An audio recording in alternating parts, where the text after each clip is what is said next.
Pirmadienį mes buvom gana pavargę, nuo sekmadienio, kadangi mes skridome 2 skrydžiais ir po to ėjome į restoraną su visom šalim. Dėl to mes po ilgo miego mes pavalgėme ir mes skubėjome į mokyklą. Ten kroatai papasakojo apie savo šalį, savo tradicijas, savo žinomas vietas ten. Ir tada ten atėjo keletą kroatų ir su tautiniais drabužiais, tautiškai apsirengę paaiškino, ką kiekvienas drabužis reiškia, kokiu laiko metu jis buvo rengiamas, moterų, vyrų drabužiai. Taip pat mus pamokino, taip pat dainavo dainas tautiškas ir pamokino mus tautiškai šokti. Po to mus suskirstė į grupės, kur kiekvienoje grupėje buvo bent po vieną iš kiekvienos šalies. Mes pakalbėjome apie savo šalies tradicijas, savo šalies maistą ir taip pat mes paminėjome Erasmus veiklų naudas. Tai šitą savaitę buvo Erasmus paminėjimas, kaip reikia sakyti. Po to mokytojai kroatų paaiškino, ką mes veiksime visą savaitę, kur mes važiuosime, į kokias vietas, ką mes matysime, ką sužinosime. Tada graikai atėjo pristatyti savo šalį, kadangi mums tai buvo kitas projektas, kur vyks kitos šalys. Po to mes pristatėme savo namų darbus, kur tema buvo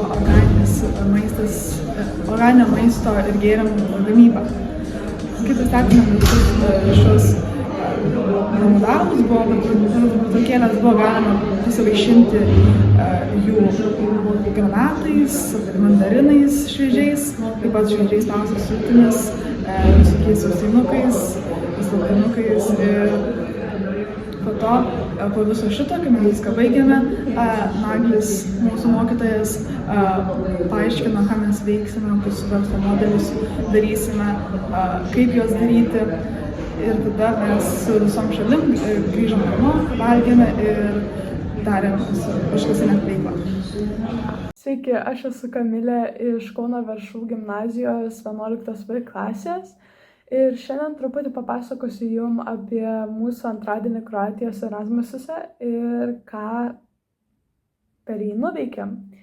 Tai antradienį apie 7:30 išvažiavome pasigrožėti Klis tvirtovę, kur daugiau sužinojome apie tos vietos istoriją, tvirtovės strateginį pastatymą ir kad joje buvo filmuotos kelios scenos iš populiaraus serialo Sostų žaidimas. Klis tvirtovėje tikrai buvo nuostabus vaizdai, kur galima matyti kalnus, miestelius ir tikrai buvo verta aplankymo. Po Klis tvirtovės važiavome apsilankyti Stella Croatia alyvuogių muziejus, tradicinis maistas ir viduramžio jūros sodas. Pirmiausiai atvažiavę ten gavome turą aplink pastatą, kur aprodė natūralų gaminimo darbo vietą, kaip viskas yra pagaminama ir net gavome paragauti kelis užkandžius, kaip apelsinų žieveles, kur tikrai rekomenduočiau paragauti ir tikrai buvo labai skanu. Po to ėjome aplink sodą, kur aprodė įvairiausių tipų gėles ir augalus, kurie buvo išskirstyti nuo valgomų iki nuodingų ir papasako apie kelis jų produktus. Toliau ėjome į alyvuogių muziejų, kur detaliau papasakojo, kaip visa natūrali gamyba vyksta ir kaip senovėje gamindavo alyvuogių aliejų. Po viso to ėjome apsižvalgyti po jų mažą parduotuvėlę, kur buvo organinių produktų, pavyzdžių ir pačių produktų, kuriuos galima buvo nusipirkti. Galiausiai visi ėjome susėsti prie bendrų stalų, pavalgyti ir pabendrauti ir skaniai valgėm jų gaminto maisto, kuris buvo labai skanus. Pilnais pilvais sočiai pavalgę toliau važiavome į antrą pagal žmonių skaičių didžiausią miestą Split. Ten atvažiavome, gavome mažą turą, kuriam sužinojome daugiau apie Split istoriją ir toliau turėjome laisvo laiko pasivaikščioti ir labiau pasigrožėti visais Split nuostabiais vaizdais, tuo pačiu pasižinėti po prekybos turgų. Ir pasakyčiau, tikrai Split yra labai gražus miestas ir vertas apsilankymo. Tai pasigrožėję Split miestu, apie 6 valandą išvažiavome namo, kur turėjome laiko toliau pabendrauti su savo šeimomis, o vakare suvažiavome visi į kavinę pabendrauti ir visi kartu pabūti. Tai čia mūsų buvo toks antradienis Kroatijos Erasmusuose. Trečiadienį mes vykome į Bosniją ir Hercegoviną. Ten į vyno daryklą, po kurią mums pravedė ekskursiją pats vyno daryklos savininkas. Mums buvo įdomu sužinoti, kaip vynas yra gaminamas, kokiu būdu ir kokiomis sąlygomis, bei pamatyti ekologiško ūkio pavyzdį. Tada ten skaniai pavalgėme ir išvykome į bažnyčią, kuri man padarė didžiulį įspūdį, nes buvo graži ir didinga. Tada vykome į Mostarą, vieną iš Bosnijos ir Hercegovinos miestų. Ten padarėme nuotraukų prie didžiulio tilto ir įmerkėme kojas į ledinį upės vandenį. Ten mane nustebino kainos, kurios buvo palyginus žemos su Lietuva ir Kroatija. Tada vykome į Vaikų su negalia asociaciją. Ten išgirdome, kaip ta organizacija padeda vaikams, suteikia pastogę, pramogų bei duoda pinigų išgyvenimui. Su Vaikų centru susipažinome irgi tam, kad pamatytume pavyzdį, kaip tas natūralus auginimas, ūkininkavimas gali padėti ir specialiųjų poreikių vaikams. Manau, kad šita diena buvo man pati įdomiausia ir paliko daugiausiai įspūdžių, nes nuveikėme kažką naudingo bei įdomaus. Sveiki, aš esu Austėja ir šiandien papasakosiu, ką mes veikėme per Erasmuso veiklas ketvirtadienį Kroatijoje. Tai iš pačio ryto atėjome į mokyklą ir buvome suskirstyti į 6 grupės, kur būtų bent po vieną skirtingą šalies atstovą. Tose grupėse mes pradėjome verslo drobių workshopą. Nuo pačio ryto mąstėme, galvojome, kokias problemas galime atrasti ir sugalvoti joms sprendimus susijusius su šio projekto tema apie ekologinį ūkį. Tuomet turėjome trumpą priešpiečių pertrauką ir po jos sugrįžę dirbame jau nebe vien tik prie verslo drobių, bet ir prie jų pristatymo skaidrių bei trailerio, kurį pristatydami kitoms grupėms, komandoms galėtume suintriguoti apie savo sugalvotą produktą ar paslaugą. Tai padarę visus šios darbus, iškeliavome į ekskursiją į agroetnologinį parką. Tenais jie mus supažindino su ekologinio ūkio pavyzdžiais, kuriuos taiko savo ūkyje. Ir tada gavome paragauti jų delikateso cukruotų apelsinų žievelių. Tuomet visi susėdome prie pietų stalo ir žiūrėjome jų sukurtą filmuką apie visą šio etnologinio parko istoriją, kaip viskas atrodė anksčiau, kaip viskas susikūrė. Tada gavome valgyti jau tikruosius pietus pagal jų tradicijas. Ir tada visi pavalgę sotus ėjome pasiplaukyti su tomis tradicinėmis valtimis po ežero Kut.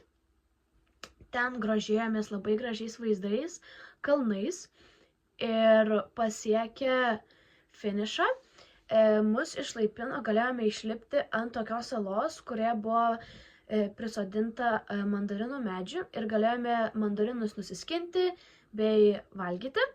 Tada vėl įsėdome į valtis, grįžome į tą etnologinį parką. Tad ten galėjome klausytis gyvosios akordeono muzikos bei susipažinti su ten gyvenančiais gyvūnais kaip antimis, arkliais ir asilu. Ir po visos šios ilgos dienos grįžome iš etnologinio parko į mokyklą ir visą likusį laiką leidome su savo Kroatijos šeimomis. Penktadienį susirinkę į mokyklą pristatinėjome grupinius darbus, kuriuos atlikome ketvirtadienį būdami mokykloje. Pristatymų tema buvo sukurti verslo modelį, mūsų komandos sugalvotam su ekologišku ūkininkavimu susietam verslui. Taipogi reikėjo paruošti anonsą, kuris būtų mūsų verslui reklamuoti. Pristatymai praėjo sklandžiai. Visos komandos suprato ir atliko joms pavestas užduotis. Klausydami pristatymų dar labiau pagilinome savo žinias apie ekologiškus ūkius ir pamatėme, kiek daug nuostabių idėjų galima sugalvoti. Idėjų buvo įvairių. Nuo ekologiškų kepyklėlių, kuriuose naudojami sezoniniai produktai, gaminimo seminarų senjorams, panaudojant deformuotas, prekybai netinkančias daržoves ir vaisius, ir programėlių, kurios parodo arčiausiai esančią ekologišką parduotuvę, iki perdirbto plastiko sriubos paketėlių tiems, kurie nori greitai, skaniai pavalgyti, nepersivalgant. Visų pristatymų atidžiai klausėsi ir juos vertino mokytojai, kurie paskui turėjo išrinkti 2 geriausius pristatymus. Pasibaigus pristatymam visi išsiskirstėme ir turėjome laisvo laiko iki vakaro. Vakare vėl susiruošėme į mokyklą, tik šį kartą ne pristatymų, o atsisveikinimo šventei vakarėlį. Čia mus pasitiko tradiciniai kroatų patiekalai, muzika. Vėliau visi žiūrėjome filmukus sukurtus apie Metkovič miestą ir pačią Kroatiją. Vakarėlio metu visi Erasmus programos dalyviai gavo atestatus už dalyvavimą šiose veiklose bei buvo įamžinti su savo mokytojais bei pagrindinėmis kroatų koordinatorėmis. Taip pat buvo pasveikinti anksčiau minėtų projektų pristatymo nugalėtojai. Mano komanda buvo viena iš jų. Šios šventės metu turėjome paskutinę progą paragauti kroatiškų patiekalų, pabendrauti su šeimomis, kartu pasidžiaugti, pasijuokti ar netgi paverkti ir su visais atsisveikinti. Manau, kad atsisveikinimas su visais buvo sunkiausia šios savaitės dalis. Per Erasmus veiklas mes išmokome prisitaikyti prie naujos aplinkos. Pažinome kitas kultūras ir žmonės, praplėtėme savo pasaulėžiūrą. Įgijome pasitikėjimo savimi, tapome tyresni ir tolerantiškesni. Ši programa mus išmokė dirbti tarptautinėje komandoje, o kartu parodė, kokią vertę turi bendradarbiavimas ir dalijimas idėjomis. Erasmus – tai daugiau nei manai, tai įspūdžiai, kurie išliks visam gyvenimui. Šiame Erasmuse susipažinau su ekologiško ūkio pavyzdžiais, taip pat radau daug draugų, su kuriais praleistų akimirkų niekada nepamiršiu.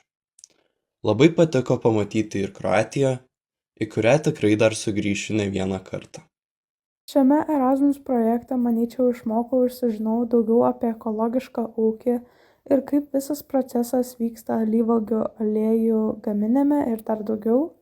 Taip pat turėjome galimybę pasigrožėti nuostabiais Kroatijos kraštovaizdžiais ir aišku susipažinti ir pabendrauti su žmonėmis iš kitų šalių, taip praplečiant savo akiratį apie kitas kultūras.